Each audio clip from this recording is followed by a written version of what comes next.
Election commission کے سامنے احتجاج کرنے جا رہی ہے یا کچھ ایسا نہیں. الیکشن کمیشن ہمارے لیے بڑا محترم ہے اور بہت محترم رہے گا. جو البتہ یہ جو آج پریس ریلیز ابھی جاری ہوئی ہے الیکشن کمیشن کی طرف سے، اس پہ تھوڑا ذرا ظاہر ہے کہ دیکھیے ادارے اپنی جو غیر جانبداری اور اپنی جو آزادی ہے وہ اپنے اقدامات سے ظاہر کرتے ہیں، وہ پریس ریلیزز سے ظاہر نہیں کرتے. اور یہ جو پریس ریلیز ہے خصوصاً ایک جوڈیشل ادارے کی طرف سے آنا، ظاہر ہے کہ تھوڑی اس کے اوپر ایک سمجھیے کہ تنقید بھی ہوگی، اور تھوڑا ذرا اس کے اوپر یہ غیر مناسب بھی لگا ہے کہ آپ پریس ریلیز جاری کریں پرائم منسٹر صاحب کے بیان کے اوپر. پرائم منسٹر صاحب نے جو اپنے جو بیان ہے اس میں کہا کیا؟ پرائم منسٹر صاحب نے تو اپنے بیان میں یہ کہا ہے کہ جو الیکشن ہے اس کو جو شفاف بنانے کی جو ذمہ داری تھی وہ اس طریقے سے پوری جو ہے وہ نہیں ہو سکی، ہارس ٹریڈنگ جو ہے وہ نہیں رک سکی. اب اس کے اوپر دکھی ہونے کی تو بات نہیں ہے، میرے خیال میں اس پر تو تھوڑا سا شرمندہ ہونے کی بات ہے اور اس پر اقدامات کرنے کی ضرورت ہے. یہ تو پرائم منسٹر صاحب نے جو بات کہی ہے اس کا جو مطلب ہے وہ تو یہی ہے کہ ہم حکومت اور الیکشن کمیشن کو مل کر کے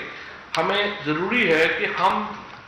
ایک ایسا میکنزم تیار کریں کہ جس سے الیکشن میں دھاندلی رک سکے، شفاف الیکشن جو ہے وہ ممکن ہو سکے. اور اس کے ساتھ جو ایفرٹس ہیں پرائم منسٹر صاحب کی، دیکھیے شفاف انتخابات جو ہیں وہ عمران خان کا اور پی ٹی آئی کی جو سیاست ہے اس کا ایک ستون رہے. عمران خان نے جب پاکستان پوری دنیا میں کرکٹ کے اندر غیر جانبدار امپائر نہیں ہوا کرتے تھے تو عمران خان وہ واحد پہلے کپتان تھے دنیا میں جو غیر جانبدار امپائر لے کے آئے کرکٹ کی دنیا میں. اور اس کے بعد انہوں نے سیاست میں ہمیشہ کہا کہ غیر جانبدار ادارے ہوں. ہم سے زیادہ الیکشن کمیشن کو مضبوط کوئی نہیں دیکھنا چاہتا. چیف الیکشن کمشنر صاحب کو اور ممبران کو میں یقین دلانا چاہتا ہوں کہ ہم آپ کو بہت مضبوط دیکھنا چاہتے ہیں، ہم آپ کو کردار بڑا مضبوط جو ہے وہ دیکھنا چاہتے ہیں. صرف ہم یہ نہیں چاہتے کہ الیکشن کمیشن کے بارے میں یہ تاثر ہی جانا درست نہیں ہے کہ اس کی جو ان کے ریٹرننگ آفیسر صاحب ہیں وہ آئیں تو وہ ان کا کھڑے ہو کے استقبال کریں، لیکن جب پرائم منسٹر صاحب آئیں تو وہ ان کو نظر انداز کریں. یہ ایک جسچرز ہوتے ہیں، ایک گڈ ول جسچرز ہیں جو کہ ویسے ہی جانے چاہیے جیسے کہ، اور اس سے آپٹکس آتے ہیں، ایک آپ کو پتہ چلتا ہے کہ غیر جانبداری. یہ تو ایسی بات ہے، لیکن اصل بات یہ ہے کہ الیکشن کمیشن کو وہ اقدامات اٹھانے چاہیے جس سے ان کی آزادی اور غیر جانبداری ایک مسلمہ طور کے اوپر سامنے آئے. مثال کے طور کے اوپر اس پریس ریلیز میں بھی الیکشن کمیشن نے کہا کہ شواہد کے ساتھ سامنے آنا چاہیے. تو اس کے اوپر تو میں حیرانی ہو گیا ہوں. اب آپ دیکھیے کہ جو شواہد ہیں وہ کیا، آپ کے پاس ویڈیو ہے، ویڈیو میں خریداری ہو رہی ہے. سندھ کے ایک سینئر منسٹر ناصر علی شاہ صاحب جو ہیں ان کی آواز میں وہ کہہ رہے ہیں کہ 10-12 کروڑ روپیہ جو ہے میں اس سے بھی اوپر کر دوں گا. پھر اس کے بعد جو خود مریم نواز شریف جو ہیں ان کی تقریر ہے کہ یہ جناب آپ کا ٹکٹ جو ہے ہمارا ٹکٹ بکا ہے. اب یہ اس کے ساتھ جو ساری چیزیں آپ کی یہ ویڈیو سے لے کے مریم کی جو آپ کی جو سٹیٹمنٹ ہے اس تک جو ساری ایویڈنس ہے وہ آپ کے سامنے ہے. پھر الیکشن کمیشن نے یہ کہا کہ ایک ہی چھت اور ایک ہی نظام کے اندر ایک الیکشن آپ جیت گئے، ایک الیکشن آپ ہار گئے. تو یہی تو دھاندلی کا ثبوت ہے. ایک الیکشن جس کے اوپر تمام فوکس تھا، یوسف رضا گیلانی صاحب کا جو الیکشن ہے وہ ہم ہار رہے ہیں، اس میں ہمیں 164 ووٹ جو ہے پڑ رہے ہیں جو ہماری پارٹی اسٹرینتھ سے بہت کم ہے. اسی چھت کے نیچے، اسی نظام کے نیچے جو فوزیہ ارشد ہے جو ہماری خاتون کینڈیڈیٹ ہیں ان کو ہماری پارٹی اسٹرینتھ کے مطابق ووٹ پڑ رہے ہیں اور وہ الیکشن جیت رہی ہیں. تو جو ویڈیوز آئی ہیں، جو مریم نواز کی جو تقریر آئی ہے وہ تو خود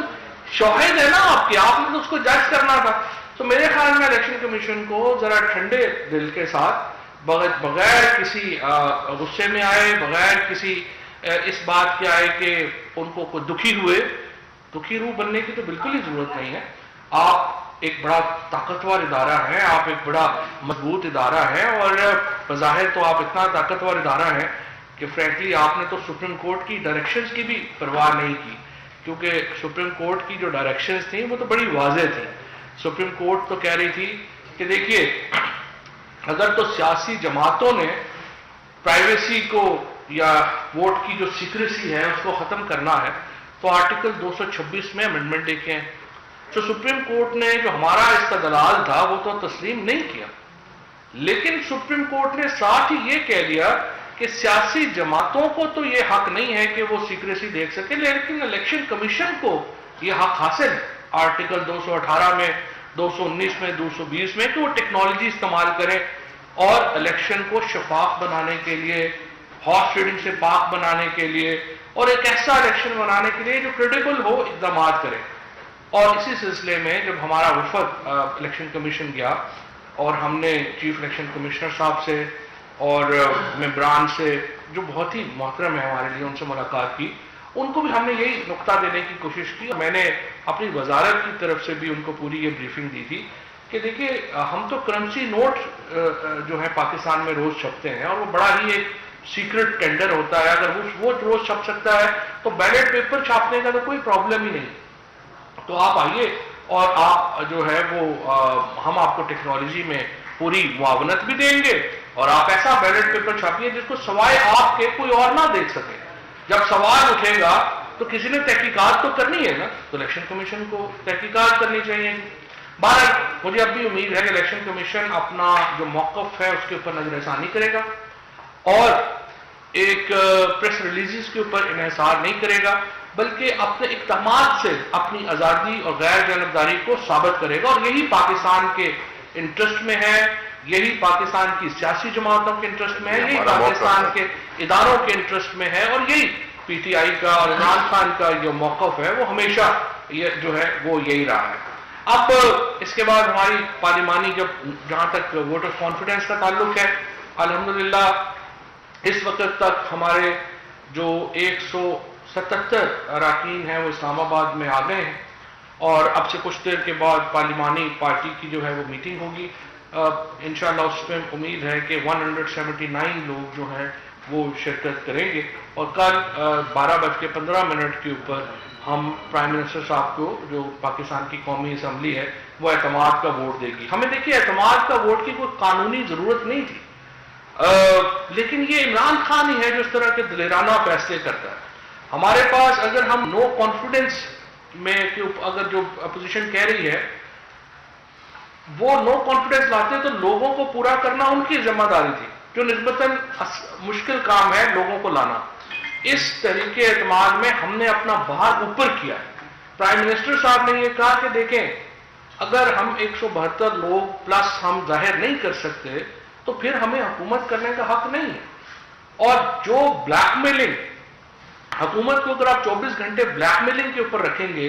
کہ آپ ہمیں این آر او دے دیں ورنہ ہم آپ کے خلاف نو کانفیڈنس لے آئیں گے, آپ ہمیں فلانے کو ریلیف دے دیں, مریم بی بی کو لندن جانے دیں, فلانے کو جو ہے آنے دیں,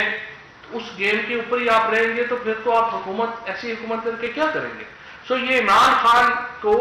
یہ کوئی چیلنج اس طرح کا کوئی پہلی بار تو آیا نہیں, وہ تو ساری عمر پاکستان کو چیلنجز سے نکالتے رہے ہیں, چاہے وہ کھیل ہو, چاہے وہ صحت کا معاملہ ہو, چاہے وہ سیاست کا معاملہ ہو, تو انہوں نے یہ چیلنج لیا ہے. اور انشاءاللہ کل وزیر اعظم جو ہے ان کو کانفیڈنس کا ووٹ پوری پاکستان تحریک انصاف بھرپور طریقے سے, اور ہمارے جو اتحادی ہیں وہ پورے بھرپور طریقے سے دیں گے.